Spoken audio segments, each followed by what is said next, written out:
Interesting developments taking place when a string of bad results happen. This is what is going to take place when a journalist like Matt Law comes out and says what he has said in the last 24 hours. You've got to start wondering, why is he saying this? Where is all of this, opinions? Where is the source of all of these opinions coming from? You have to start wondering, is Maresca, is there a little bit of trouble somewhere brewing? And interesting days ahead of us, interesting matches ahead of us.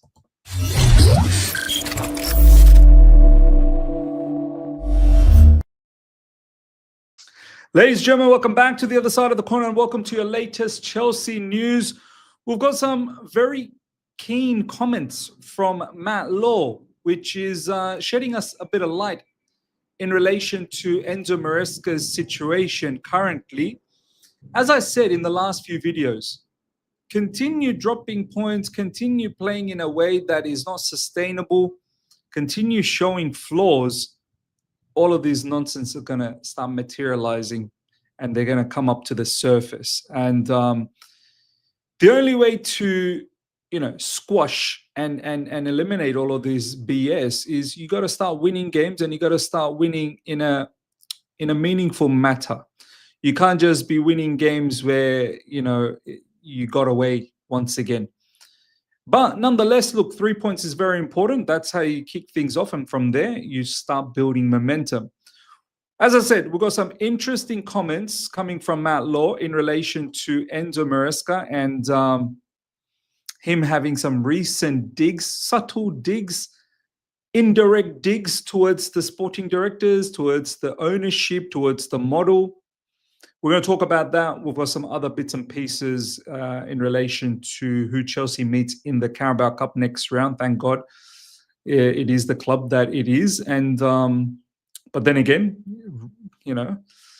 thanking God is one thing, but you never know what these teams can deploy, the strategy that they can deploy against Chelsea now, knowing what our flaws are. Now, without further ado, let's get in on the act. This is what Matt Law said in the last 24 hours. Everything's a dig by Maresca. It's the defense, it's the striker, it's this, it's that. Owners these days just do not stand for it. They don't stand managers and coaches taking pop after pop after pop at them. It's true. Now, there's two sides of the story, two sides of the coin here, right? On one side, the owners, the directors, are they doing the necessary required adjustments to the team to give Enzo Maresca the best chance to compete at the top level? Probably not. But having said that, you can't deny the fact that the squad isn't entirely rubbish. I will never, ever accept that. I refuse to accept that the squad is entirely rubbish and it's got no hope. No. There are flaws in the squad, but you need to find a solution. This is why you're the Chelsea manager. You've been given a squad and you need to make the fullest, you need to get the fullest, effort out of this squad. You need to utilize this squad at its maximum level. Is that something that Enzo Maresca is doing at the moment? Probably not. So you got that side of the coin. On the other side, you have to say, look, you knew Enzo Maresca. You don't pretend now that you don't know what this job entailed. You knew very well moving into this job, more than 12 months ago now, nearly 18 months. You knew exactly what you were getting in. Don't act like all of a sudden you're shocked, you're upset that things are not going your way. As Matt Law is saying, it's the defense, it's the striker, it's this, it's that. You know what you've signed up for. You know the job description. Get on with it. If you don't like it, well, there's the door. You can move, and Chelsea Football Club will find another person. It might not be the person that we want as a fan base, but I'm speaking from a hypothetical point of view here. You know what the job entails. If you don't like it, you can hop off. And these public digs, let's not pretend that we don't see it. Now, us as a fan base, we might enjoy, Enzo Maresca is giving us some nuggets. Do you know what I mean? He's giving us some insight into what's going on internally at Chelsea Football Club. Sure, as a fan base, we love it. We want to be in the know. As a content creator, love it. Creates news. We can make videos. We can talk about it. But as an owner, you as my employee going out there in the public representing us, you want to take a pop at the ownership on a regular basis. You want to take a pop. There's only one winner, and you're not going to be the winner.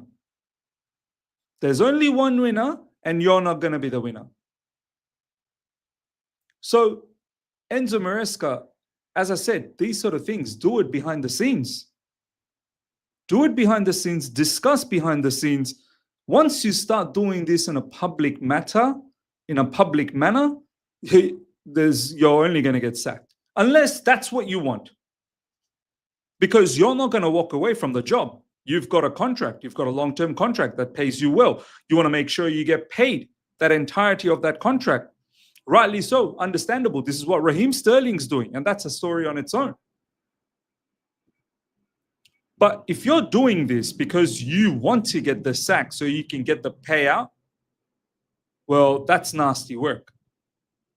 That really is nasty work. Now, my personal opinion is stop doing these public digs. That's number one. Stop doing these public digs. We all know. We know where the problems are. You don't need to come out publicly and, showcase that, oh, look at what Liverpool's doing. They're showing their ambitions to win the trophy. Indirectly trying to say, well, we're not doing that. Of course we're not doing that. Of course. We don't have the capacity like Liverpool does. I've mentioned this many, many times. We don't have the stadium revenue. We are not a stable club as yet. Liverpool have been stable for years. We cannot afford to go out there and buy all of these big players in big wages because it's not sustainable. We are doing this flip-flopping of the players because that is a revenue stream for us. Do I like it? No, I don't. Can I understand it? To a certain level, I can. But what I get out of all of this is you have to make the most of what you've got. All of this time in the first 3 years of the ownership, I honestly didn't believe we could reach anything. I really didn't. Over the last probably 5 months, I started to feel, you know what, we've actually built up a squad that's decent enough to at least compete at the highest level. It's not bulletproof. It's not absolutely glamorous squad as yet, but there's something there. And this is why I've been saying to Enzo Maresca in recent times, you've got Josh Achapong, use him. You've got Andre Santos, use him more. You've got Mark Yu, utilize. Stop using Tariq George up front. Use Tariq George in the wings. Or just behind a striker. You've got options. Don't sit there and act like there's nothing. We've got nothing. Because what's going to happen is you continue in this vein where you don't trust certain players. You're going to start creating a negative environment within the squad. Once again, because that negative environment was built last season as well, if you guys remember. João Felix, Nkunku, Renato Veiga, and many more. It's up to you. It's up to you to utilize the squad. I'm not saying chop and change every other game. No. Give minutes. See, if you see that Chalobah and Tosin are struggling, introduce Achapong. If you see that you need something up front, put a little bit of trust on Mark Yu. You just never know. And so on and so forth. If you don't feel that you've got what it needs on that left wing side with Gittins and Garnacho, okay, well, you've got Tyreek George. Utilize between all of those three players. I'm not going to sit here and say we're not good enough to beat Brentford. I'm not going to sit here and say we're not good enough to beat Man United. I'm not going to sit here and say that we can't compete. We can't compete against all of these teams. I'll sit here and pretend that our level is to get bullied by Lincoln City. I'm not going to do that. So, to a certain level, I kind of agree what Matt Law is saying. And Matt Law is only saying this because he probably heard something internally. Maresca has been taking a dig. Do you think it hasn't been a tough news to hear that Levi Colwell is going to be injured for the rest of the season? It was definitely very tough on the fan base, on everyone. But you don't want any other CB. You want a particular CB that can play through the middle. That's your style. You want our football club to get a defender that can play through the middle. Now, the club's just not going to go out there and get you some superstar that can play through the middle and pay X amount of wages, X amount of transfer. The club's just not going to do that. The club had Anselmino, who I know he's been injured recently, but the Dortmund manager thinks very highly of him. We've got Mamadou Sarr, who's at Strasbourg, who seems very good on the ball. This is what the club wants you to do. The club, and I'm going to go to this tweet here from Max. You guys will all know who Max is, PYS. And Max, he's got people that he knows internally. And this is what he had to say, Max, in the last 24 hours. Under Chelsea's model, each coach agrees upon signing that they do not have any increased transfer power, and they agree that they coach with what they are given. The collaboration over transfer is over profiles, not names. Once again, I reiterate, we may not like it as a fan base, but this is what the job description is. The collaboration is over the transfer, is over profiles, not names. Your manager cannot come up to the sporting directors and owners and go, I want this name, I want that name. No. That policy has disappeared. You tell us what you need in terms of traits, they'll go and find it. And not that long ago, the fan base had no problems with that. Oh, look at what we've scouted with Omar Dion, with John Duran, with this, that. Adam Wharton is another one. Look at what Adam Wharton's doing. You can't sit there and go, oh, these guys are bringing some bad names. As I said, Anselmino is rated by Dortmund. Mamadou Sarr is rated by Strasbourg. Chelsea want Maresca to get on with things and feel there is more than enough in the squad to get consistent results. I agree. I've also said there's flaws, distinct flaws. Goalkeeper, defenders, maybe left wing, but there's still enough. There's still enough to be good enough. I fully understand in this instance that Chelsea want Maresca to get on with it. Get on with it. You're getting paid to manage. You're getting paid to coach, in fact. Get on with it. The directors and the owners had nothing to do with the kind of shambolic performance Maresca put out against Man United. Maresca put the white flag. He surrendered. He absolutely capitulated and sabotaged the entire game. That had nothing to do with the owners or the directors. Now, I'm not the biggest advocate for the owners and the directors. You guys know very well, for all the people that have been watching me for the past 3 seasons, how much I've got videos documenting all of their flaws and their nonsense. I'm not stupid. I'm not just going to sit here and just go after the owners willy-nilly on every little thing, every bit of things. There are certain things I think we need to understand that, hey, wait a minute. The squad's got some good qualities now. We can build on it.